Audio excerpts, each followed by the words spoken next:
Nuestra pequeña empleada de oficina está en casa, bromeó mi padre cuando entré. Su amigo, un Navy SEAL, vio mi tatuaje de la unidad 77. Su risa se desvaneció. Señor, le dijo a papá, no sabe quién es su hija. Antes de volverse hacia mí, almirante Montero, señora, es un honor. Soy la almirante Alexandra Montero, de 44 años, y pasé de ser la hija de un oficial de logística de la Armada a comandar la Unidad 77, una de las fuerzas de élite más encubiertas en las operaciones especiales de Estados Unidos.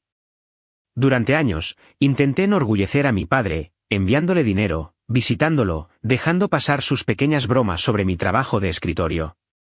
Pero el día que me presentó a su amigo Seal como su pequeña empleada de oficina, algo cambió. Lo que sucedió a continuación lo cambió todo. ¿Alguna vez te ha desestimado o subestimado alguien a quien dedicaste toda tu vida a impresionar? Si es así, no estás solo. Antes de contarte lo que pasó en esa barbacoa, déjame saber desde dónde nos estás viendo. Y si alguna vez tuviste que mantener tu posición después de ser subestimado, dale me gusta y suscríbete porque lo que siguió podría sorprenderte. Crecí sabiendo lo que significaba deber antes de saber cómo deletrearlo. Mi padre, Eduardo Montero, se retiró como teniente comandante de logística de la Armada. El tipo de oficial que se aseguraba de que la munición llegara a tiempo y las cadenas de suministro no colapsaran. Era meticuloso, orgulloso y estaba seguro de que el servicio real se hacía en el campo, con botas en el suelo y acero en el objetivo. Todo lo demás era trabajo de apoyo. Tenía 8 años cuando fijó su insignia de retiro en un marco y me dijo que el ejército no era lugar para mujeres que no podían manejar el combate. Tenía 22 cuando le demostré que estaba equivocado al unirme de todos modos. Él no protestó cuando me alisté. Firmó los papeles con la misma expresión neutral que usaba al revisar formularios de requisición. Creo que asumió que fracasaría o tal vez me establecería en alguna ruta administrativa donde estaría segura y sin nada destacable. Fui a la escuela de oficiales en Rhode Island, me gradué cerca de la cima de mi clase y acepté mi comisión como alférez de fragata a los 23 años. Mi padre asistió a la ceremonia, pero se fue temprano. Tenía un almuerzo de retiro con viejos amigos de logística. Me dije a mí misma que no importaba. Mis primeros años los pasé en inteligencia, primero como analista junior a bordo de un destructor, luego en planificación de operaciones conjuntas en una instalación en tierra en San Diego. Era buena conectando puntos que otros pasaban por alto, anticipando movimientos enemigos a través de fragmentos de comunicaciones interceptadas e imágenes satelitales.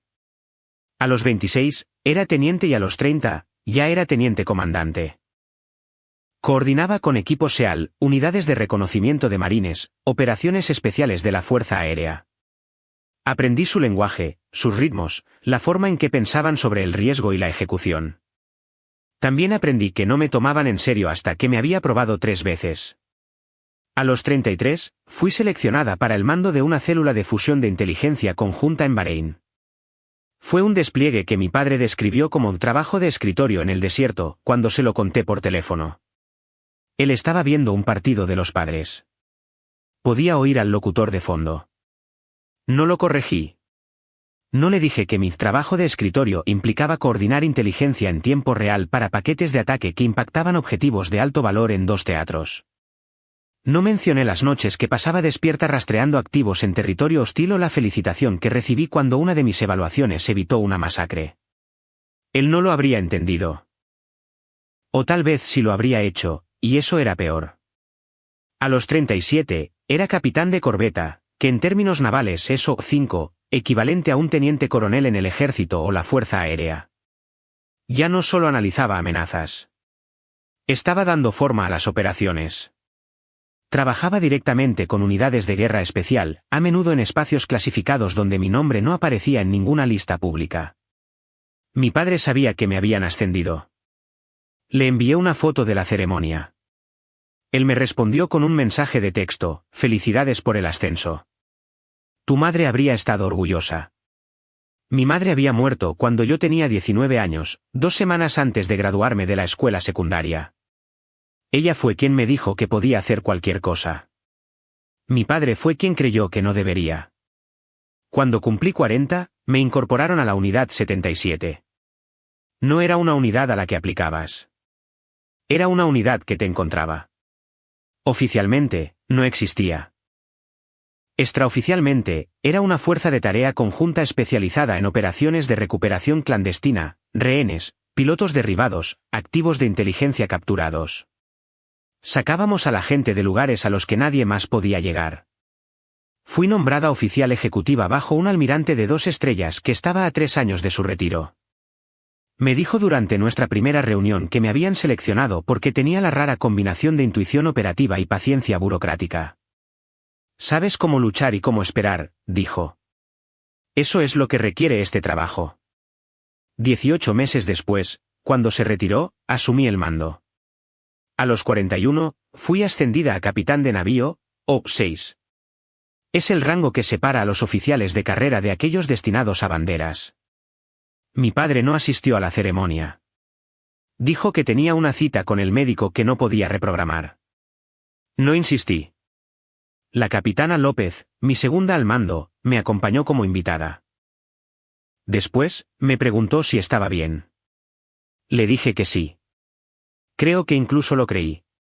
Pasé los siguientes 2 años dirigiendo operaciones en 3 continentes. Coordiné con la CIA, el Departamento de Estado, servicios de inteligencia extranjeros. Tomé decisiones que salvaron vidas y decisiones que las costaron. Dormía 4 horas por noche y vivía en una instalación segura en Virginia que olía a aire reciclado y café malo. Mi padre llamó 2 veces en ese lapso.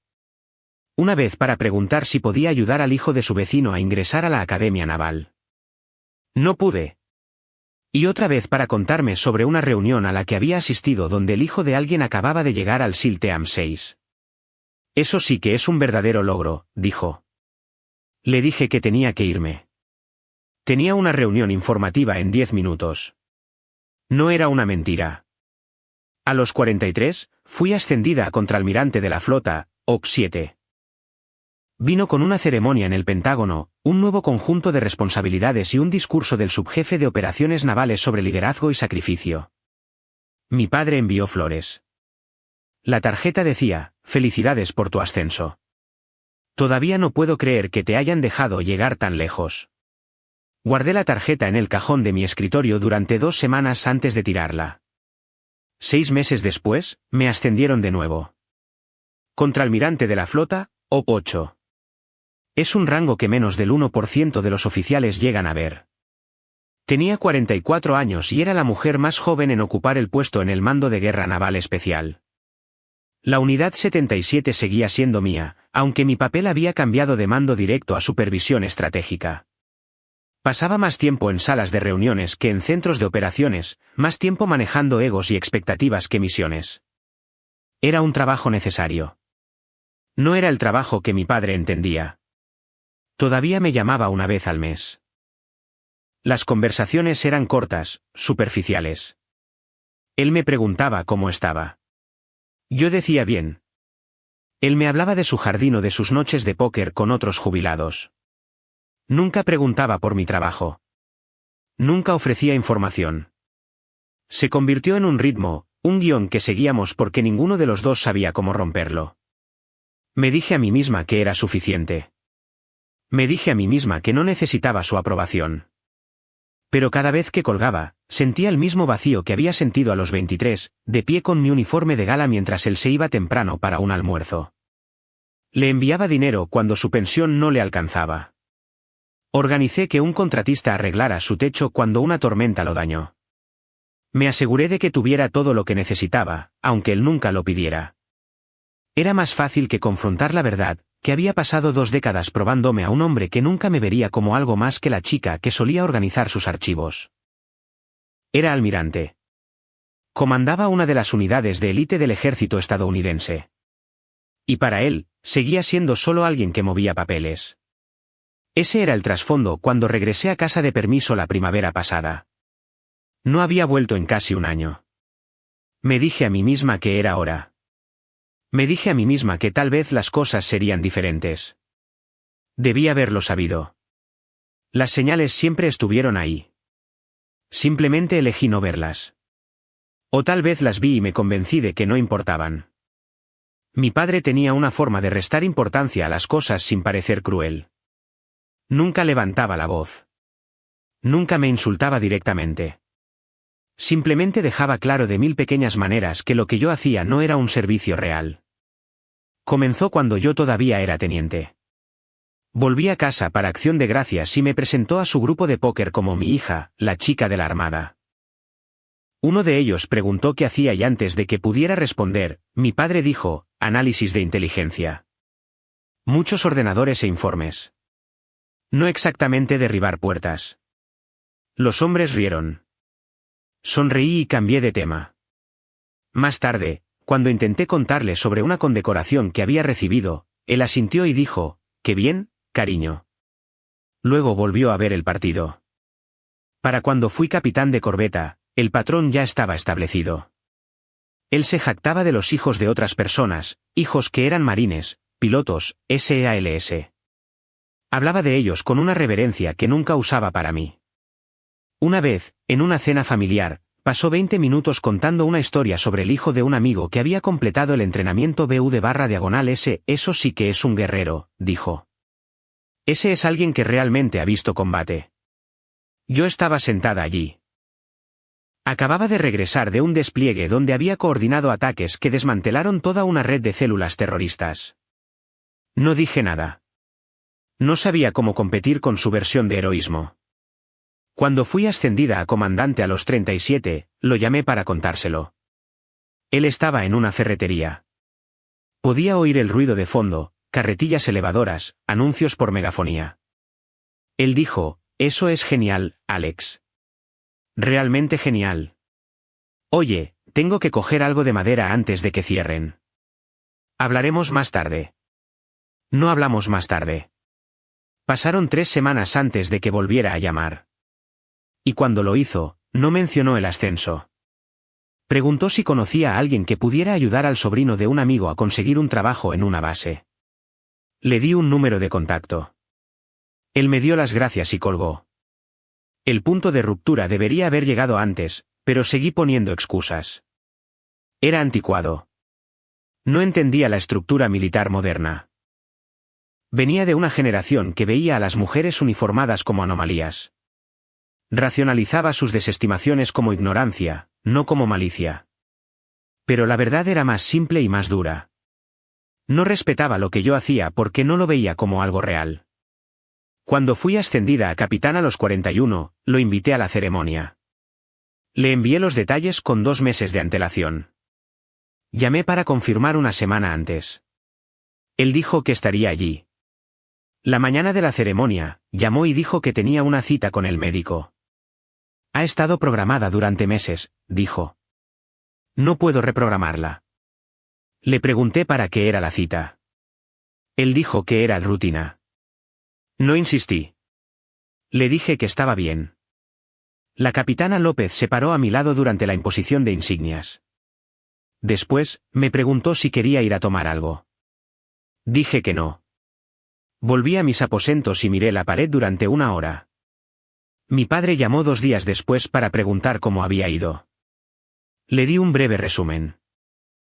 Él dijo, bueno, siempre has sido buena en el lado administrativo de las cosas. Esa es una habilidad valiosa. Sentí que algo se rompía dentro de mí, una pequeña porción de esperanza que no sabía que aún conservaba. Le di las gracias y terminé la llamada. No lloré. Había dejado de llorar por años atrás. Los comentarios continuaron. Cada visita, cada llamada telefónica, había alguna sutil puñalada disfrazada de humor u observación. Nuestra pequeña empleada probablemente está organizando cadenas de suministro, les decía a sus amigos, Alex hace todo el trabajo de trastienda. Un trabajo realmente importante, aunque no sea glamuroso. Lo decía con afecto, como si estuviera orgulloso de mí por conocer mi lugar. Yo sonreía y asentía. ¿Qué más podía hacer? ¿Decirle que había estado en tiroteos? ¿Que había tomado decisiones que ponían vidas en juego? ¿Que había ganado mi rango a través de decisiones que la mayoría de la gente no podía concebir? Él no me habría creído. O peor aún, lo habría hecho y aún así no habría importado. Para cuando fui contraalmirante de la flota, había dejado de esperar algo de él. El ascenso fue significativo, un rango de oficial de bandera, un nivel de autoridad y responsabilidad que la mayoría de los oficiales nunca alcanzan. Mi padre envió flores con una tarjeta que se sintió como un cumplido a medias. No la guardé. No necesitaba otro recordatorio de que su orgullo era condicional y su respeto estaba reservado para hombres que encajaban en su estrecha definición de servicio. Cuando fui contraalmirante de la flota, o 6 meses después, no se lo dije hasta una semana después de la ceremonia. Sonaba sorprendido cuando llamé. Otro ascenso. Realmente te están subiendo rápido. Le dije que no era rápido. Eran 22 años de trabajo. Él dijo, bueno, siempre fuiste buena para subir la escalera. Tu madre tenía la misma ambición. No era un cumplido. Era una desestimación. Lo dejé pasar. Siempre lo dejaba pasar. La última conversación antes de volver a casa fue breve. Llamé para avisarle que estaría de permiso y quería visitarlo. Sonaba complacido. Eso sería genial, Alex. Voy a tener a algunos de los muchachos para una barbacoa. Deberías venir. Será bueno verte. Le pregunté quién estaría allí. Recitó nombres, viejos amigos de la Armada, un par de tipos de sus días de logística. Y Jacobo Reyes, un comandante SEAL con quien se había mantenido en contacto a lo largo de los años. Jaque es un operador de primera, dijo mi padre. Te gustará. Un verdadero guerrero. Dije que estaría allí. Colgué y miré mi teléfono, preguntándome por qué seguía haciéndome esto a mí misma. Conduje 6 horas para llegar a la casa de mi padre. La ruta era familiar, la Interestatal 95 a través de Virginia, girando hacia el oeste hacia las estribaciones de las Blue, donde se había retirado hacía 15 años. La casa era pequeña, una ranchera de una sola planta con cochera y un jardín que necesitaba ser cortado. Llegué justo después de las 1 horas un sábado. La entrada ya estaba llena de camionetas y un jeep con matrículas de veterano. Estacioné en la calle y me senté en mi coche un momento, recomponiéndome. Iba de uniforme de gala. Había venido directamente de una ceremonia en Washington, D.C., y no había tenido tiempo de cambiarme. Me dije a mí misma que no importaba. Era solo una barbacoa. Mi padre estaba en el patio trasero cuando rodeé la casa. Estaba de pie cerca de la parrilla, con una cerveza en la mano, hablando con 3 hombres que no reconocí. Uno de ellos era más joven, tal vez a finales de los 30, con la constitución y el porte de alguien que todavía corría 10 millas antes del desayuno. Ese debía ser Reyes. Mi padre me vio primero. Sonrió y levantó su cerveza. Nuestra pequeña empleada de oficina está en casa, gritó lo suficientemente alto para que todos lo oyeran. Los hombres se giraron. Un par de ellos se rieron. Forcé una sonrisa y seguí caminando. Mi padre me encontró a mitad del patio y me atrajo en un abrazo de un brazo. Mírate, toda vestida. ¿Vienes de una reunión o algo?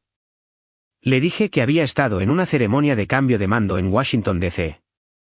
Él asintió distraídamente, ya volviéndose hacia sus amigos. Chicos, esta es mi hija, Alex. Está en la Armada.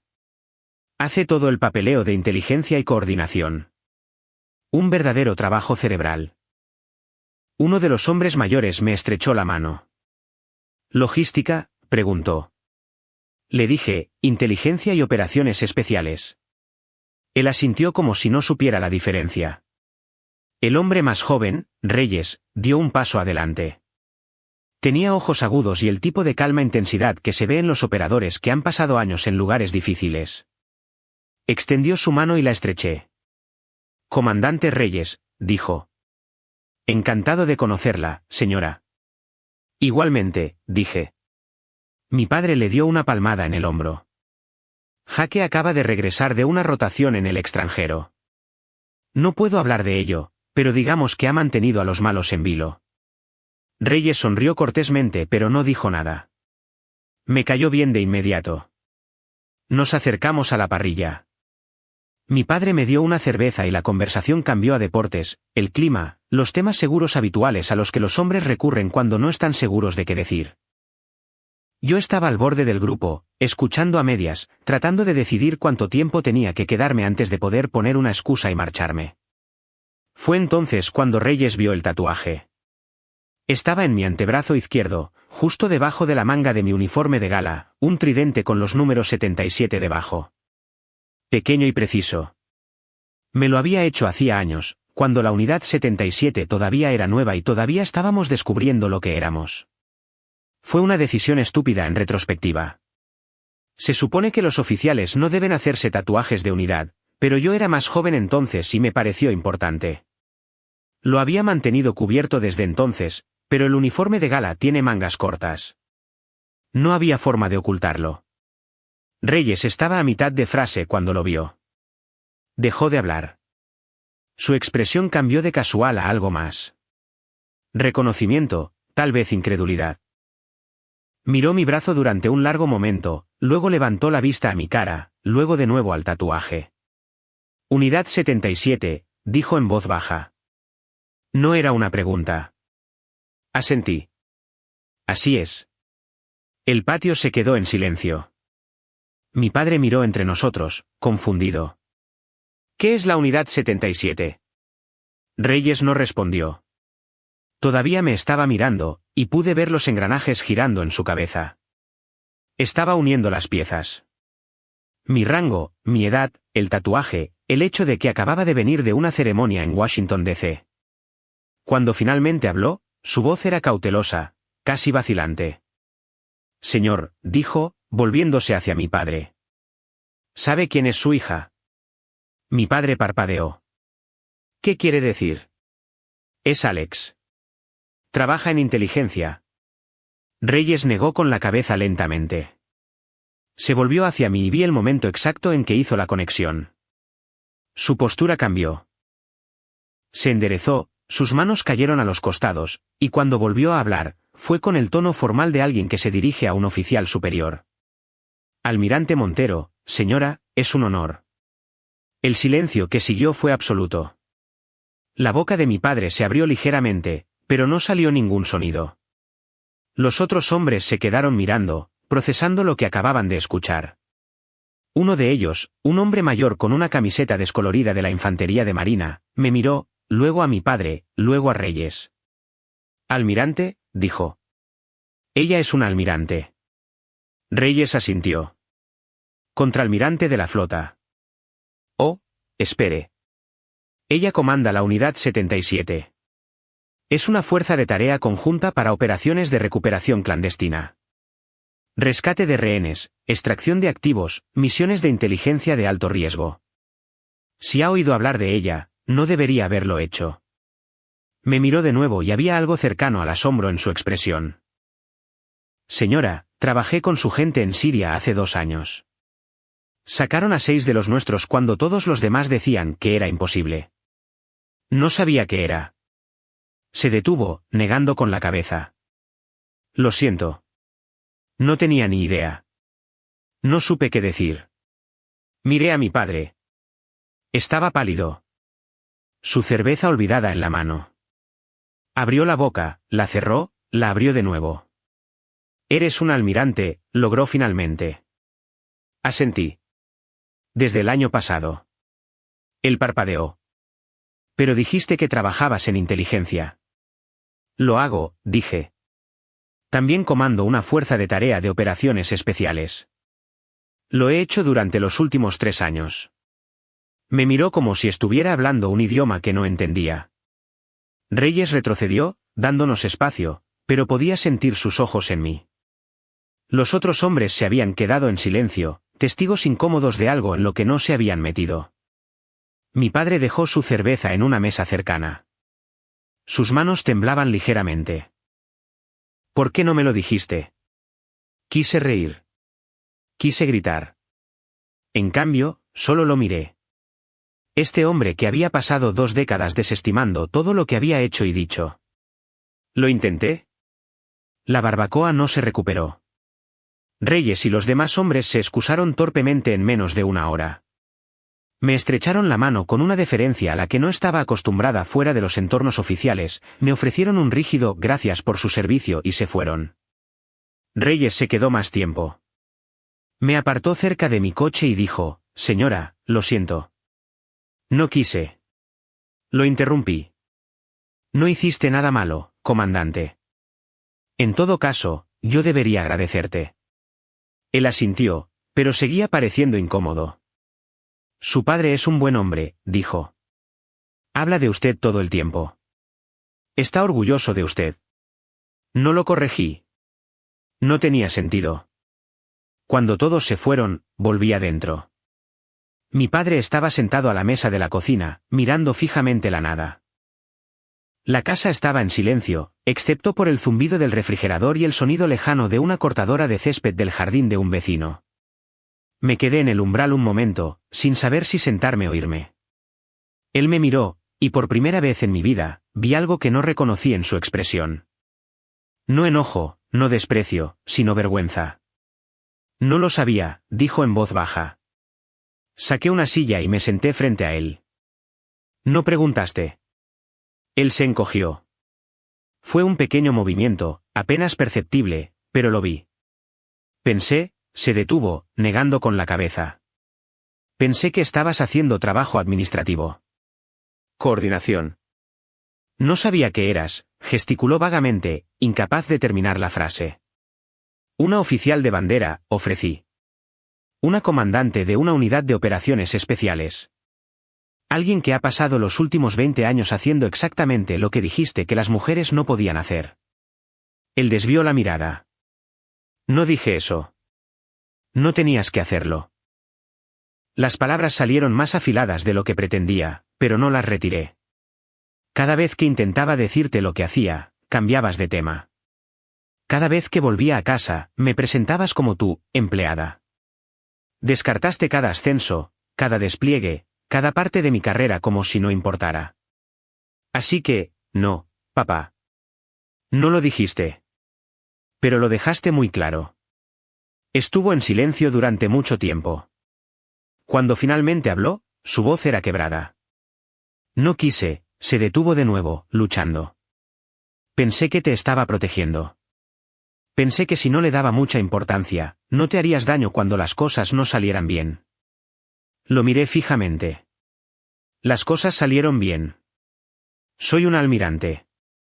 He hecho cosas de las que la mayoría de la gente nunca se enterará. Y no me estabas protegiendo, te estabas protegiendo a ti mismo. No discutió. Simplemente se sentó allí, este hombre que había pasado toda su vida creyendo que entendía cómo funcionaba el mundo, dándose cuenta de que tal vez no lo hacía. Pensé en irme.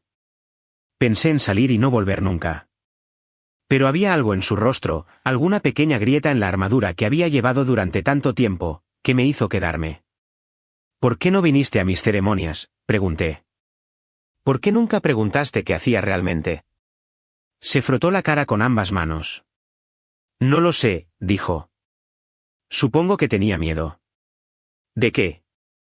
De darme cuenta de que estaba equivocado contigo. La admisión flotó en el aire entre nosotros. No supe cómo responder. Una parte de mí quería absolverlo, decirle que estaba bien, que podíamos superarlo. Pero no estaba bien. 20 años de desprecio no podían borrarse con un solo momento de honestidad. Necesito irme, dije, poniéndome de pie. Él levantó la vista, asustado. Alex, espera. No me voy para siempre, dije. Solo necesito aire. Salí al porche y me senté en los escalones. El sol empezaba a ponerse, proyectando largas sombras sobre el jardín. Pensé en todas las veces que me había presentado como su empleada, todas las veces que se había jactado del hijo de otra persona, todas las veces que me había hecho sentir menos. Y pensé en Reyes, la forma en que su expresión había cambiado cuando vio el tatuaje, la forma en que se había enderezado y me había llamado señora. Era la primera vez que mi padre había visto a alguien tratarme con el respeto que me había ganado. Salió 10 minutos después y se sentó a mi lado. No hablamos por un rato. Finalmente, dijo, lo siento. No lo miré. ¿Por qué específicamente? Por no verte, dijo. Por no entender lo que estabas haciendo. Por hacerte sentir que no importaba. Asentí lentamente. Está bien. ¿Eso es todo?, preguntó. Solo está bien. Me volví para mirarlo. ¿Qué quieres que diga? ¿Que está bien? ¿Que te perdonó? No sé si lo hago todavía. Pasaste 2 décadas tratándome como si estuviera jugando a las casitas. ¿Tienes idea de cómo se sintió eso? Él negó con la cabeza. No, no la tengo. Entonces dame tiempo, dije. Dame tiempo para averiguar si puedo superar esto. Él asintió. Nos sentamos en silencio un rato más. Y luego dijo, 77. ¿Eso es lo que realmente comandas? Sí. ¿Y cuánto tiempo llevas haciendo esto? 3 años al mando. Pero he estado trabajando en operaciones especiales durante más de 1 década. Él soltó un largo suspiro. Dios, Alex, no tenía ni idea. Lo sé, dije. Y ese era el problema. No vi a mi padre durante 3 meses después de eso. Hablamos por teléfono 2 veces, conversaciones cortas y forzadas en las que ninguno de los dos sabía muy bien qué decir. Me preguntaba cómo estaba. Yo decía bien. Me preguntaba si estaba a salvo. Le dije tanto como pude, que no fue mucho. Él no insistió. Fue un progreso, supongo, pero no se sintió suficiente. La noticia se extendió rápidamente por la comunidad de veteranos de su pueblo. Mi padre me dijo más tarde que en 1 semana, todo el mundo lo sabía. El hombre que había pasado años menospreciando la carrera de su hija de repente se encontró respondiendo preguntas sobre cómo era criar a una oficial de bandera. Al principio, lo manejó mal. Intentó desviar, minimizar, fingir que siempre lo había sabido. Pero los hombres con los que había servido no eran tontos. Podían leer entre líneas. Uno de ellos, un coronel de la infantería de marina retirado, aparentemente lo acorraló en una reunión de la VFW y le dijo, Eduardo, durante años nos has estado diciendo que tu hija mueve papeles. Mientras tanto, ella está ahí fuera dirigiendo misiones que la mayoría de nosotros ni siquiera podríamos soñar. ¿En qué demonios estabas pensando? Mi padre no tuvo respuesta.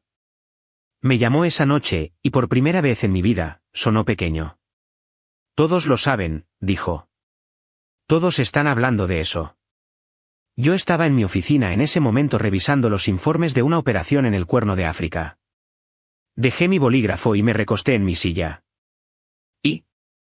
Y me siento como un idiota. Deberías, dije. No fue amable, pero era cierto. Él se quedó en silencio por un momento, luego dijo, empecé a leer sobre la Unidad 77. No hay mucho por ahí, pero encontré algunos artículos. Algunos viejos informes de noticias sobre misiones que no se atribuyeron a nadie. ¿Fuiste tú? ¿Algunas de ellas? Dije, la mayoría de ellas nunca las leerás. ¿Por qué no? Porque así es como funciona, papá. No existimos en el papel.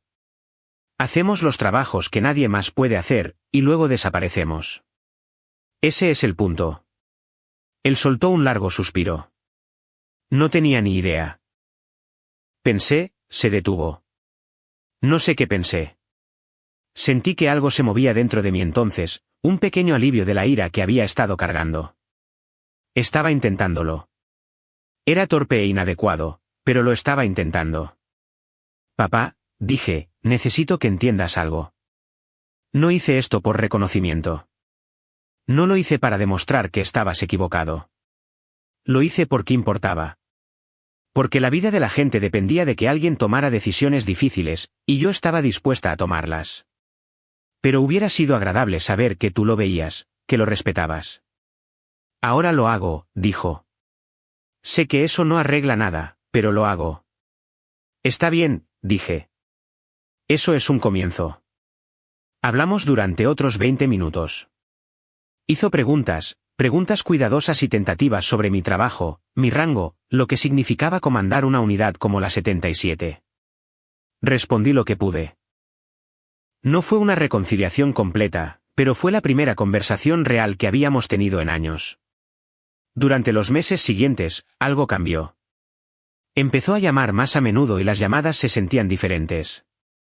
No intentaba impresionarme con historias sobre los logros de otras personas. No desestimaba lo que yo hacía. Me preguntaba por mi día, mis despliegues, la gente con la que trabajaba. Todavía no entendía la mayor parte, pero estaba intentándolo. Eso importaba. También empezó a ir a terapia. No me lo dijo al principio. Me enteré a través de una amiga en común que lo encontró en la administración de veteranos. Cuando le pregunté al respecto, se avergonzó. Pensé que debería hablar con alguien, dijo. ¿Sobre qué? Sobre por qué te traté de la manera en que lo hice. Sobre por qué no pude ver lo que tenía delante de mí. No supe qué decir. Me limité a, eso es bueno, papá. Me alegro. Vi el cambio de otras maneras también. Dejó de alardear de los hijos de otras personas. Dejó de presentarme como su empleada. Cuando alguien le preguntaba qué hacía, él decía, ella es una contraalmirante en la Armada. Comanda una unidad de operaciones especiales. No puedo decirles mucho más, pero estoy orgulloso de ella.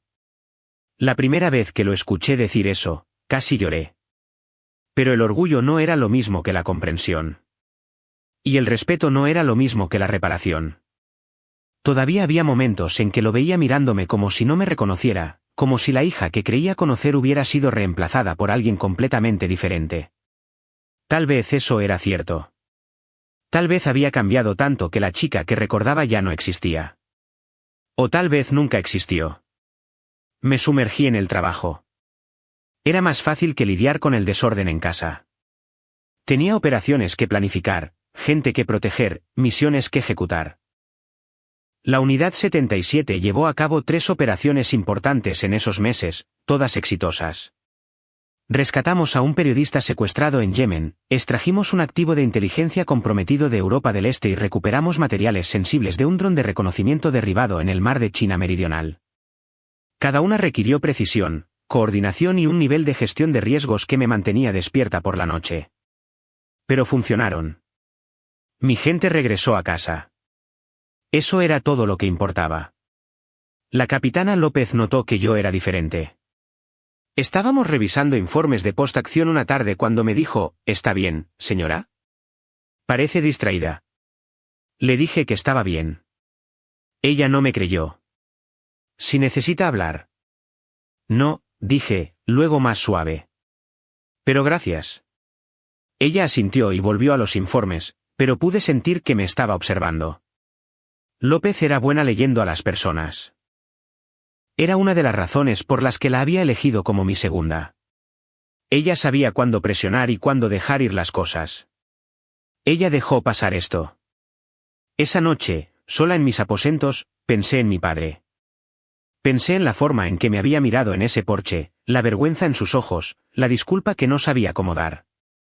Pensé en los años que había pasado tratando de ganarme su respeto, las formas en que me había moldeado en formas que creía que él aprobaría. Y pensé en el hecho de que había llegado a almirante sin que él nunca entendiera lo que eso significaba. Tal vez lo entendía ahora, tal vez no. De cualquier manera, lo había logrado. Y eso tenía que ser suficiente. La invitación llegó a finales de otoño. Una solicitud formal del Mando de Guerra Naval Especial para que asistiera a una ceremonia de cambio de mando en San Diego. Le entregaba la Unidad 77 a mi sucesora, la capitana Elena Soto, una oficial brillante a la que había entrenado durante los últimos 2 años. Era el momento. Llevaba 3 años al mando, y el desgaste empezaba a notarse. Necesitaba un nuevo desafío, una nueva misión. Me habían ofrecido un puesto como subjefa de operaciones navales para guerra de información. Era un movimiento significativo, un escritorio en el Pentágono, una voz en las decisiones estratégicas que darían forma a la Armada durante la próxima década. Acepté. Llamé a mi padre para hablarle de la ceremonia. No esperaba que viniera. San Diego estaba lejos y su salud había empeorado. Pero cuando le pregunté, no dudó. Estaré allí, dijo. No me lo perdería. Le dije que no tenía que hacerlo. Él dijo, lo sé, pero quiero.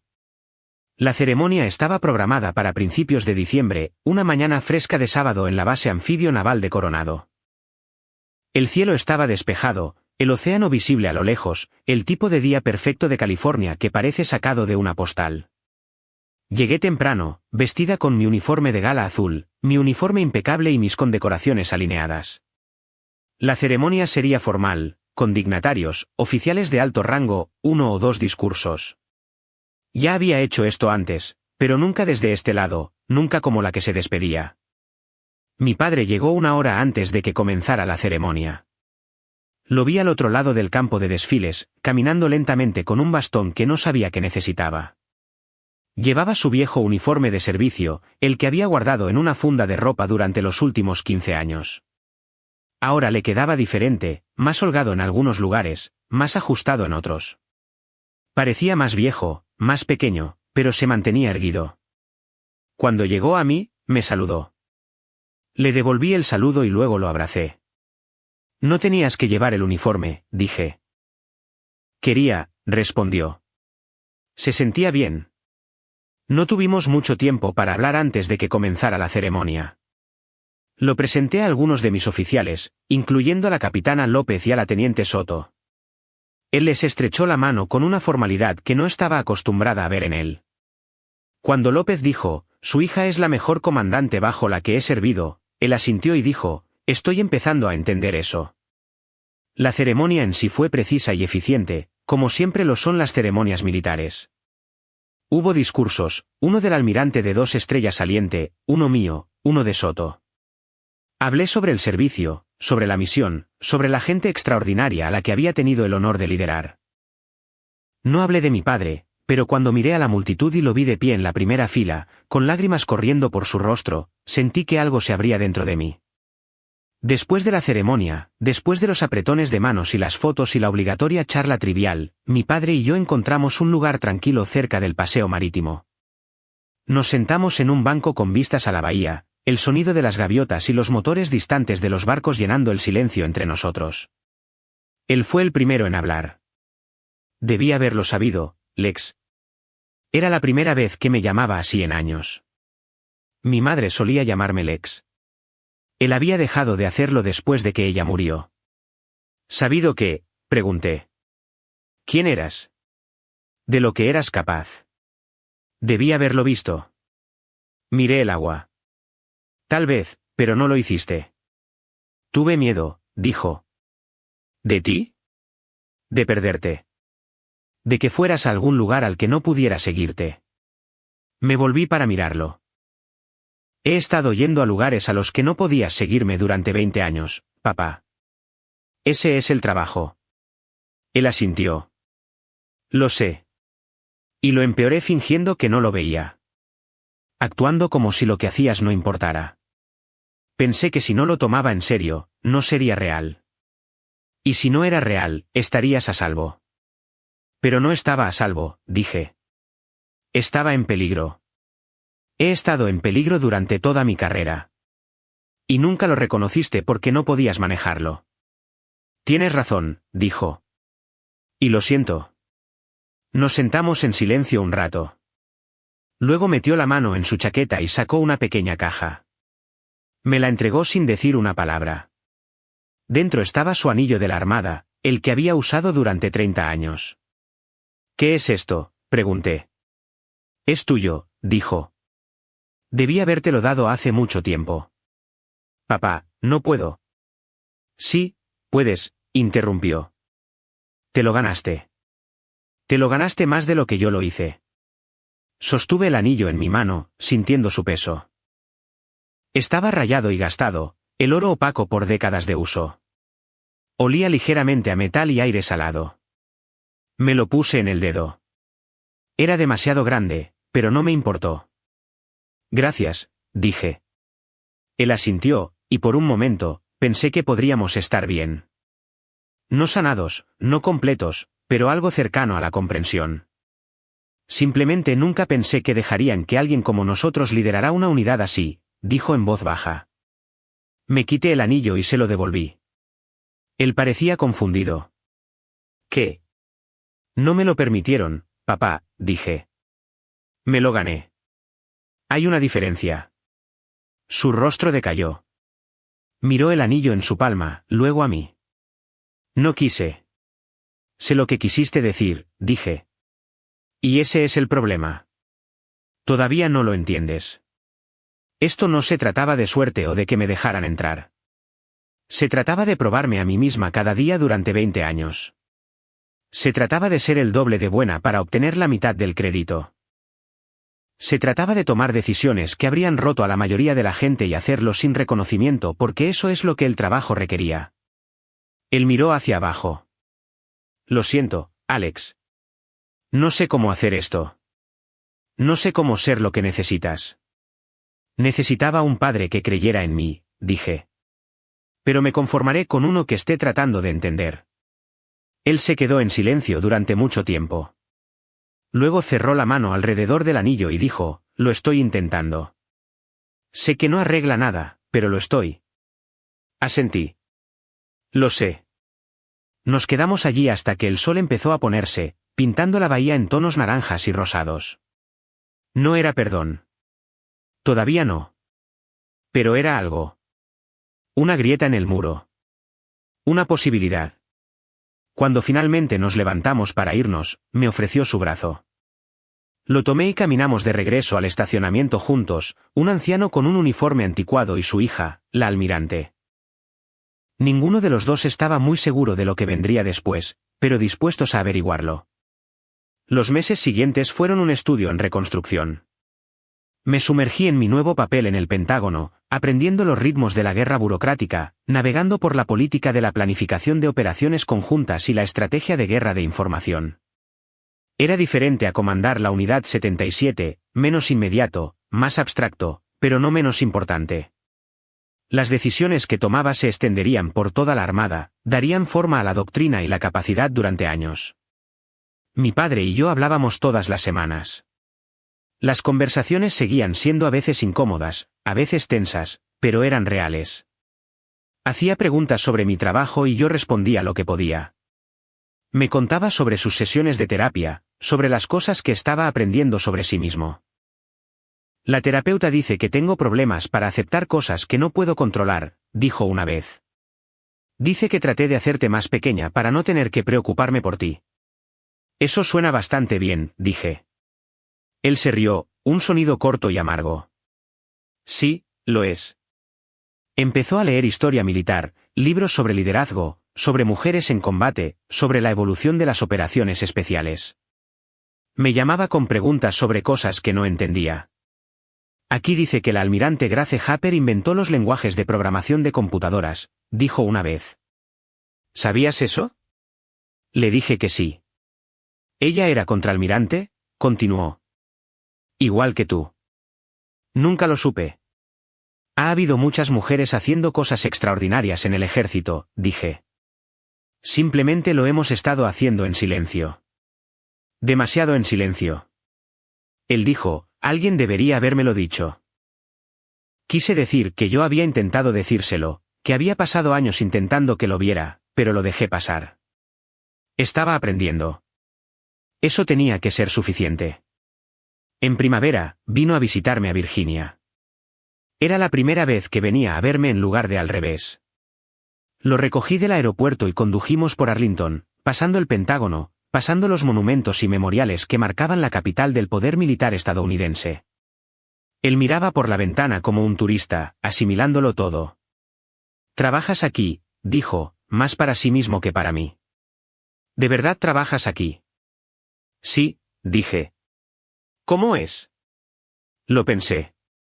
Abrumador, importante, frustrante, gratificante, todo a la vez.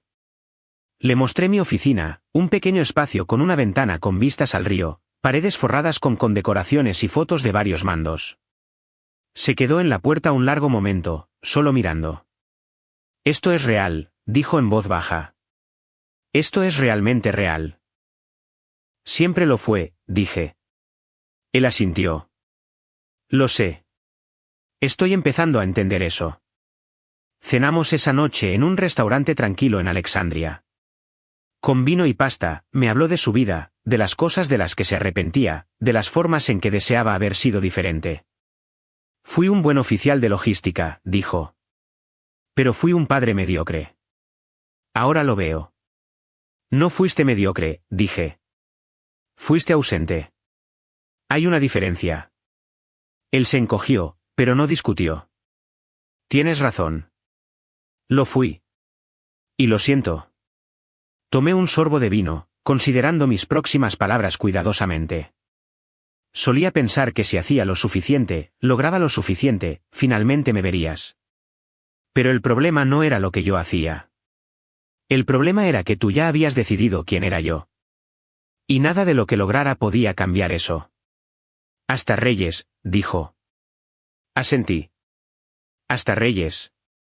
Odio que haya sido otra persona la que me lo dijera para que lo creyera, dijo. Odio no haber podido verlo por mi cuenta. Yo también, dije. Pero aquí estamos. Terminamos la cena en relativo silencio. Después, caminamos por el sendero, las luces de la ciudad reflejándose en el agua oscura. Se movía lentamente, apoyándose en su bastón, pero insistió en caminar. Necesito preguntarte algo, dijo después de un rato. Está bien. ¿Crees que algún día me perdonarás? No respondí de inmediato. Pensé en todos los años de desprecio, todas las veces que me había hecho sentir invisible. Pensé en la chica que había estado desesperada por su aprobación y la mujer en la que me había convertido, que había aprendido a vivir sin ella. No lo sé, dije finalmente. Tal vez, pero el perdón no va a borrar lo que pasó. No me va a devolver los años que pasé tratando de ser suficiente para ti. Lo sé, dijo. Solo necesitaba escucharte decirlo. Caminamos en silencio un rato más. Luego dijo, por lo que vale, siempre fuiste suficiente. Simplemente fui demasiado estúpido para verlo. No fue una absolución, pero fue honesto. Y la honestidad, estaba aprendiendo, era su propia forma de reparación. La salud de mi padre empeoró durante el año siguiente. Comenzó con pequeñas cosas, dificultad para respirar, fatiga, una tos persistente que él seguía atribuyendo a las alergias. Para el verano, los médicos tenían un diagnóstico, insuficiencia cardíaca congestiva complicada por décadas de hipertensión no tratada. Le dieron 2 años, tal vez 3 si tenía suerte, y siguió sus órdenes. No era bueno siguiendo órdenes. Volaba a casa tan a menudo como podía, haciendo malabares con las reuniones del Pentágono y las visitas al hospital, las llamadas telefónicas seguras y las conversaciones junto a la cama.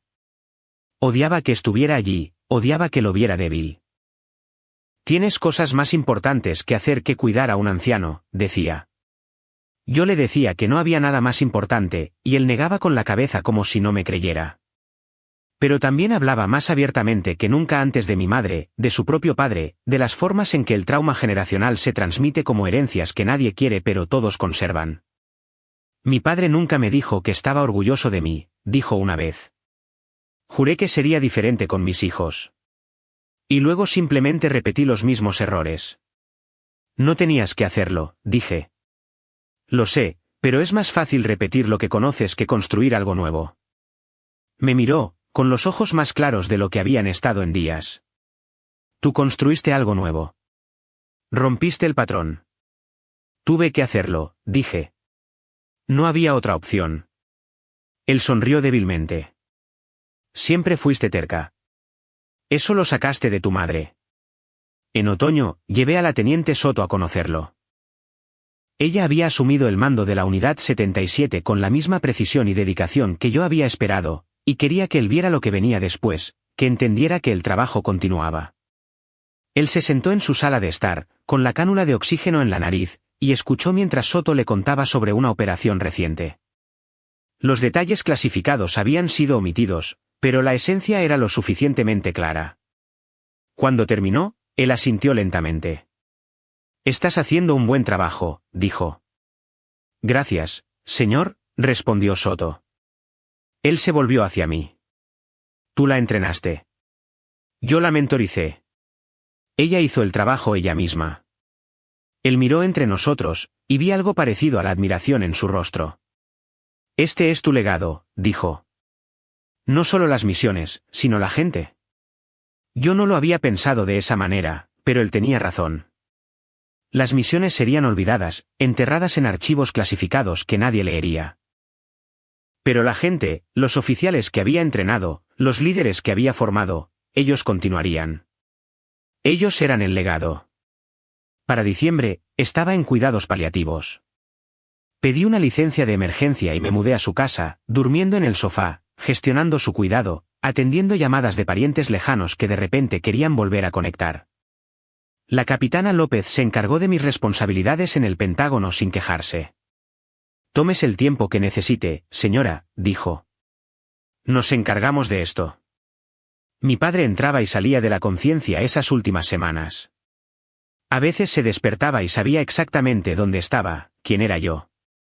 Otras veces, me llamaba por el nombre de mi madre, o preguntaba cuándo tenía que presentarse al servicio. Yo le tomaba la mano y le decía que estaba en casa, que estaba a salvo, que todo estaba cuidado. 3 días antes de morir, tuvo un momento de lucidez. Me llamó a su cama, su voz apenas un susurro. «Lex. Estoy aquí, papá. Necesito decirte algo». «Está bien. Me equivoqué en todo». «¿Contigo? ¿Sobre lo que importaba? ¿Sobre lo que hace a alguien un guerrero? Fuiste más valiente que cualquiera de nosotros. Entraste en habitaciones donde nadie te quería y los hiciste darte un asiento en la mesa. Eso es coraje. Esa es verdadera fuerza». Sentí las lágrimas quemándome en los ojos. «Gracias por decir eso». «Debí haberlo dicho hace 20 años», dijo. «Lamento no haberlo hecho». «Lo sé», dije. «Te perdono». Cerró los ojos y pensé que se había vuelto a dormir. Pero luego me apretó la mano y dijo, «Tu madre estaría tan orgullosa de ti». «Yo también lo estoy. Espero que lo sepas». «Ahora lo sé», dije. Murió 2 días después, un martes por la mañana, justo al amanecer. Yo estaba sentada a su lado leyendo un libro cuando su respiración cambió. Dejé el libro y le tomé la mano y me quedé allí hasta el final. Fue tranquilo. Fue pacífico. No fue nada como la forma en que había vivido, y tal vez eso fue una misericordia. Lo enterramos con todos los honores militares en el Cementerio Nacional de Arlington. Costó algo de trabajo. No había servido el tiempo suficiente para calificar automáticamente, y su rango no era lo suficientemente alto como para garantizar un lugar. Pero hice algunas llamadas, moví algunos hilos y lo conseguí. A él le habría molestado que usara mi posición para arreglarlo. También le habría complacido en secreto. El funeral fue pequeño, un puñado de sus viejos amigos de la Armada, algunos vecinos, algunos parientes lejanos. La capitana López vino, y la teniente Soto, y el comandante Reyes, quien se había mantenido en contacto después de esa barbacoa. La Armada proporcionó una guardia de honor, jóvenes marineros en uniformes de gala que doblaron la bandera con precisión mecánica y me la entregaron con palabras ensayadas de gratitud por su servicio. Sostuve la bandera en mi regazo durante las palabras del capellán, sintiendo su peso, pensando en lo que representaba. No solo el servicio de mi padre, sino el mío. No solo su legado, sino el que yo todavía estaba construyendo. Cuando la Guardia de Honor disparó la salva de fusiles, no me inmuté. Había escuchado sonidos peores en lugares peores. Después del servicio, la gente se me acercó para ofrecer sus condolencias. Me dijeron que era un buen hombre, un oficial dedicado, un amigo leal. Me dijeron que había hablado de mí constantemente en su último año, que había estado muy orgulloso. Les di las gracias y sonreí e interpreté el papel de la hija afligida. Y estaba de luto, pero no solo por el hombre que murió. Estaba de luto por la relación que nunca tuvimos, por los años que habíamos desperdiciado, por la comprensión que llegó demasiado tarde. Reyes fue el último en acercarse. Se puso firme y dijo, «Almirante, lo siento por su pérdida». «Gracias, comandante». Dudó, luego dijo, «Si sirve de algo», él cambió. Después de ese día en la barbacoa, él realmente cambió. Pasó el último año tratando de entender quién era usted. ¿Eso vale algo? Sí, dije, pero no borra los 20 años anteriores. No, asintió Reyes. Pero cuenta para algo. Asentí. Me saludó y le devolví el saludo y luego se alejó, dejándome sola con la bandera y el silencio. Volví al trabajo una semana después del funeral. Había una acumulación de decisiones esperando, reuniones que asistir, sesiones que presidir. Me sumergí con la concentración que había definido mi carrera, canalizando el dolor en productividad como siempre lo había hecho. La capitana López lo notó, por supuesto. Señora, si necesita más tiempo. No, dije, el trabajo es lo que necesito ahora mismo. Ella no insistió, pero me observó con atención como lo hace una buena oficial ejecutiva. Y quizás tenía razón en preocuparse. Trabajaba 14 horas al día, dormía 5 horas por noche, evitando cualquier cosa que me exigiera quedarme quieta y sentir. Era insostenible, y lo sabía. Pero la sostenibilidad no era el objetivo. Sobrevivir lo era. 2 semanas después del funeral, llegó un paquete a mi oficina. Sin remitente, solo mi nombre y rango con la letra de mi padre. Dentro estaba su anillo de la Armada, el que intentó darme en la ceremonia de cambio de mando. Y debajo, una nota en papel amarillento. La tinta ligeramente borrosa. Lex, si estás leyendo esto, ya no estoy. Lamento no haber podido dártelo en persona, pero me lo devolviste la última vez, y entendí por qué. No me gané el derecho de pasártelo. Pero quiero que lo tengas de todos modos. No por lo que hice, sino por lo que has hecho. No solo cumpliste el estándar. Te convertiste en el estándar. Ojalá te lo hubiera dicho más. Ojalá lo hubiera visto antes, pero ahora lo veo. No eres mi pequeña empleada. Nunca lo fuiste. Eres la almirante Alexandra Montero y eres todo lo que yo debería haber sido. Llévalo si quieres. Déjalo en un cajón si no. De cualquier manera, que sepas que finalmente entendí quién eras. Y estaba asombrado. Papá. Leí la nota 3 veces. Luego me puse el anillo en el dedo. Todavía era demasiado grande, pero no me importó. Lo usé el resto del día, sintiendo su peso, su historia, el complicado legado que representaba.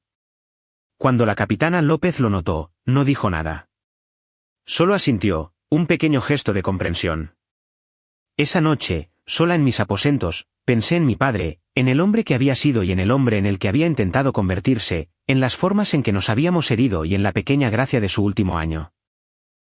Había pasado 2 décadas desestimándome, y 1 año tratando de compensarlo.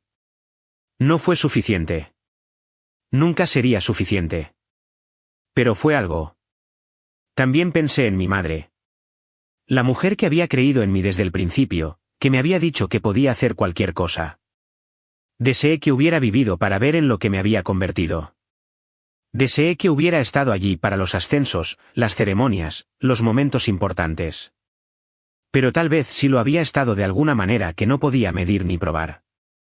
Y pensé en los oficiales más jóvenes a los que había mentorizado, Soto, y las docenas de otras que habían pasado por mis mandos a lo largo de los años. Mujeres que habían enfrentado los mismos despidos silenciosos, el mismo sutil socavamiento, los mismos estándares imposibles. Había tratado de darles lo que yo nunca tuve. Alguien que las viera, que las creyera, que les despejara el camino para que no tuvieran que luchar cada batalla que yo había luchado. Ese era el verdadero trabajo. No las operaciones ni las misiones ni las reuniones clasificadas. El verdadero trabajo era asegurarse de que la próxima generación no tuviera que probarse a sí misma como yo. El verdadero trabajo era cambiar la cultura. Una conversación, una decisión, un ascenso a la vez. Saqué mi teléfono y llamé a la teniente Soto. Ella respondió al segundo timbrazo. Almirante, ¿todo bien? Todo bien, dije. Solo quería saber cómo te va el mando. Bien, señora. Desafiante, pero bien. Así debe ser, dije. Elena, necesito que recuerdes algo. Sí, señora. Pertenece a ese puesto. Te ganaste ese mando con años de arduo trabajo y dedicación. No dejes que nadie te haga dudar de eso. Ni tus compañeros, ni tus superiores, ni nadie. Hubo una pausa, luego, en voz baja. ¿Alguien la hizo dudar a usted, señora? Durante mucho tiempo, dije. Demasiado. No cometas mi error. No lo haré, dijo ella. ¿Lo prometo? Bien. Continúe, teniente. Sí, señora. Colgué y me senté en el silencio de mis aposentos, sintiendo como una especie de paz se apoderaba de mí. Mi padre me había presentado mal una vez. Me había llamado su pequeña empleada, desestimó mis logros, se negó a ver en quién me había convertido. Pero al final, lo había visto. Al final, lo había sabido. Y tal vez eso era suficiente. No perdón, no absolución, sino reconocimiento. El reconocimiento de que había hecho algo digno, algo que importaba. Había servido en silencio durante 20 años, y luego alguien finalmente lo había notado. No porque yo lo exigiera, sino porque la verdad tenía una forma de revelarse. Miré el anillo de mi padre, todavía demasiado grande en mi dedo, y pensé en la nota que había dejado. Eres todo lo que yo debería haber sido, había escrito. Pero se equivocó en eso. Yo no era lo que él debería haber sido. Yo era lo que había elegido ser. Y esa distinción importaba. 5 años después, me encontraba en la misma oficina del Pentágono, ahora como almirante de 3 estrellas, sirviendo como subjefa de operaciones navales. Las responsabilidades habían crecido. Las decisiones se habían vuelto más pesadas, pero el núcleo del trabajo seguía siendo el mismo. Proteger a la gente, permitir misiones, dar forma al futuro de la guerra naval. Tenía 50 años ahora, con más canas y más líneas alrededor de los ojos. Pero seguía aquí, seguía sirviendo, seguía luchando por las cosas que importaban. La comandante Soto, antes teniente, ahora comandaba su propio grupo de batalla. Había superado todas las expectativas que tenía para ella, y yo tenía grandes expectativas. Hablábamos regularmente, y cada conversación me recordaba por qué había elegido este camino. No por reconocimiento o gloria, sino por la oportunidad de construir algo que me sobreviviría. El anillo de mi padre reposaba en una pequeña caja de madera sobre mi escritorio, junto a su última nota. Ya no lo usaba. Era demasiado grande e impráctico para el trabajo que hacía, pero lo mantenía cerca. Algunos días abría la caja y leía la nota, recordándome lo lejos que habíamos llegado ambos. Otros días la dejaba cerrada, concentrada en el presente más que en el pasado. La herida que me dejó no había sanado del todo. No estoy segura de que alguna vez lo haga, pero había cicatrizado, dejando una versión más dura y sabia de mí misma. Había aprendido que el respeto no se puede exigir, solo se revela. Que algunas disculpas llegan a través de cambios de comportamiento en lugar de palabras. Que el legado no se trata del reconocimiento que recibes, sino de la gente a la que elevas. En las tardes tranquilas, cuando el Pentágono se vaciaba y yo tenía la oficina para mí sola, pensaba en esa barbacoa, en la broma de mi padre, nuestra pequeña empleada de oficina está en casa, y en la respuesta del comandante Reyes, en la expresión de mi padre cuando se dio cuenta de que se había equivocado. Debería haberse sentido como una reivindicación. En cambio, se había sentido como un duelo. Pero el duelo no era el final de la historia. El final era lo que venía después. La lenta reconstrucción, la tentativa reconciliación, la gracia de su último año. Había pasado 2 décadas equivocándose, y 1 año tratando de corregirlo. No había borrado el dolor, pero lo había transformado en algo soportable, algo que podía llevar. Guardé su anillo de la Armada como un recordatorio, no de él, sino de la elección que había hecho. La elección de servir de todos modos, de sobresalir de todos modos, de construir una carrera que valiera la pena, incluso cuando nadie estaba mirando. Lo había hecho por mí misma, no por él. Pero al final, él lo había visto. Y eso había importado más de lo que esperaba. Ahora, de pie en la ventana de mi oficina con vistas al Potomac, pensaba en lo que le diría a mi yo más joven si pudiera. Le diría que la validación llegaría eventualmente, pero no de la manera que esperaba. Le diría que pasaría años probándose a sí misma a alguien que no podía verla, y que dolería, pero no la rompería. Le diría que llegaría a almirante, que comandaría unidades de élite, que daría forma al futuro de la guerra naval. Y le diría que nada de eso significaría tanto como el momento en que su padre finalmente la llamó por su rango. Me había presentado mal una vez. Pero al final, él supo exactamente quién era yo. Y tal vez, después de todo, eso era suficiente. 1 año después, estaba sentada en una sala de audiencias del Congreso testificando sobre el futuro de la integración de operaciones especiales. Las preguntas eran directas, la atmósfera tensa, y en algún lugar en el fondo de mi mente, seguía pensando que mi padre se habría aterrorizado con esto. No por lo que estaba en juego, él había entendido la presión, sino porque nunca se habría imaginado a su hija en esta silla, hablando con autoridad sobre la estrategia de seguridad nacional a personas que manejaban las finanzas de la nación. La audiencia terminó a las 4 horas. Tenía 30 minutos antes de mi próxima reunión, así que me metí en un pasillo tranquilo y revisé mi teléfono. Había un mensaje de la comandante Soto. Señora, algo que debería ver. Debajo había un enlace a una publicación de blog militar titulada Las almirantes invisibles, mujeres que dieron forma a la guerra naval moderna. Hice clic. Mi nombre estaba allí junto a una docena de otras. El artículo estaba bien investigado, citando operaciones que habían sido recientemente desclasificadas, misiones que casi había olvidado. Mencionaba la Unidad 77 por su nombre. Aparentemente, parte de nuestro trabajo finalmente había sido aprobado para discusión pública. La sección de comentarios era predeciblemente mixta. La mitad de las respuestas eran de apoyo. La otra mitad cuestionaba si las mujeres pertenecían al liderazgo de combate en absoluto. Cerré el navegador. Algunas batallas nunca terminaban. Simplemente cambiaban de forma. Esa tarde, conduje hasta Arlington. No había vuelto desde el funeral, y no estaba segura de por qué iba ahora. Tal vez porque la audiencia me había agotado. Tal vez porque ver mi nombre impreso junto a operaciones especiales y misiones clasificadas me hizo pensar en cuánto tiempo había tardado en que alguien se diera cuenta. Tal vez porque estaba cansada de llevar el peso sola. El cementerio estaba casi vacío a esa hora. Encontré la tumba de mi padre fácilmente, sección 60, fila C, una simple lápida blanca con su nombre, rango y fechas de servicio. Alguien había dejado una pequeña bandera estadounidense en el suelo a su lado. Probablemente uno de sus viejos amigos de la Armada que todavía hacía el viaje. Me quedé allí un largo rato, con las manos en los bolsillos del abrigo, viendo cómo el sol se ponía sobre las filas de marcadores blancos. Testifiqué ante el Congreso hoy, dije finalmente, sobre la reforma de las operaciones especiales. Hicieron preguntas difíciles. Di respuestas más difíciles. Hice una pausa. ¿Habrías estado orgulloso o aterrorizado? Tal vez ambas cosas. El viento se levantó, frío y cortante. Me ajusté más el abrigo. Ahora llevo 3 estrellas.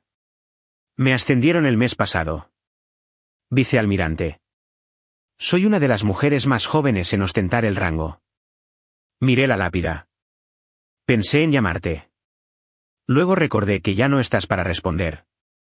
Un jardinero pasó en un pequeño vehículo utilitario, asintió respetuosamente y continuó. Esperé hasta que estuvo fuera de la vista. Todavía me enojo a veces cuando pienso en todos esos años en que no me viste. Cuando recuerdo presentarme en funciones y que los hombres asumieran que era la esposa de alguien, no la comandante de alguien. Cuando pienso en lo mucho que tuve que trabajar solo para ser tomada la mitad de en serio que mis compañeros masculinos. Me agaché, quité algunas hojas de la lápida. Pero también recuerdo ese último año, la forma en que lo intentaste. No fue suficiente, pero fue algo. Me levanté. El comandante Reyes me llamó la semana pasada. Se retira, se muda a Colorado. Me dijo que esa barbacoa le cambió la vida. Le hizo ver a su propia hija de otra manera. Le hizo darse cuenta de que estaba cometiendo los mismos errores que tú. Me dio las gracias. Me reí, una risa corta y amarga. No supe qué decir. No estaba tratando de darle una lección a nadie ese día. Solo estaba tratando de sobrevivir una cena familiar. Un avión pasó por encima, probablemente dirigiéndose al Aeropuerto Nacional Reagan. Lo seguí por el cielo hasta que desapareció. Estoy mentorizando a 6 oficiales jóvenes ahora mismo. Todas mujeres, todas brillantes, todas luchando batallas que no deberían tener que luchar. Estoy tratando de hacerles las cosas más fáciles. Tratando de despejar el camino para que no tengan que probarse a sí mismas como yo lo hice. Hice una pausa. Creo que eso es lo que intentabas decirme al final. Que el trabajo no son solo las misiones. Es la gente que viene después. El sol casi se había ido. El cementerio se hundía en el crepúsculo. Necesitaba irme pronto. Necesitaba volver a mi apartamento y prepararme para las reuniones de mañana. Pero me quedé un momento más. Te perdoné, dije en voz baja. No estoy segura de cuándo pasó exactamente. Tal vez fue cuando leí tu nota. Tal vez fue más tarde cuando me di cuenta de que llevaba tu anillo en el bolsillo como un talismán. Tal vez está pasando ahora mismo, de pie aquí contándote mi vida como si aún pudieras oírme. Respiré hondo. Me heriste durante mucho tiempo, pero también me criaste para ser resiliente, para servir en silencio, para hacer el trabajo sin necesidad de aplausos. Simplemente nunca te diste cuenta de que tomaría esas lecciones y construiría algo que no podías imaginar. Alargué la mano y toqué la piedra fría. Te extraño. No la versión tuya que me desestimó. La versión de ese último año, la que finalmente me vio. Ojalá hubiéramos tenido más tiempo con esa versión. Retiré mi mano. Pero no lo tuvimos. Así que, estoy tomando lo que me diste, lo bueno y lo malo, y lo estoy usando para construir algo mejor para las mujeres que vienen después de mí. Para las hijas que merecen padres que las vean desde el principio. Me ajusté el abrigo, enderecé los hombros. Tengo que irme. Tengo una reunión de desayuno con el jefe de operaciones navales mañana. Estamos discutiendo la próxima generación de estrategia de guerra de información. Grandes decisiones, vidas en juego, el tipo de trabajo que nunca pensaste que haría. Sonreí. Pero lo estoy haciendo y lo estoy haciendo bien. Empecé a alejarme, luego me detuve y miré hacia atrás. Me presentaste mal una vez, papá. Pero yo me presenté correctamente cada día después, y eso marcó toda la diferencia. Saludé, de forma nítida y precisa.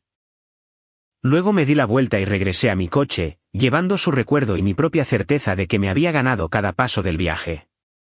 Las puertas del cementerio se cerraban mientras salía en coche. En mi espejo retrovisor, podía ver las lápidas desaparecer en la oscuridad, fila tras fila de militares que habían dado todo lo que tenían. Mi padre estaba entre ellos ahora, y algún día yo también lo estaría. Pero aún no. Todavía tenía trabajo que hacer. Así fue como su pequeña empleada se convirtió en la almirante que él nunca vio venir.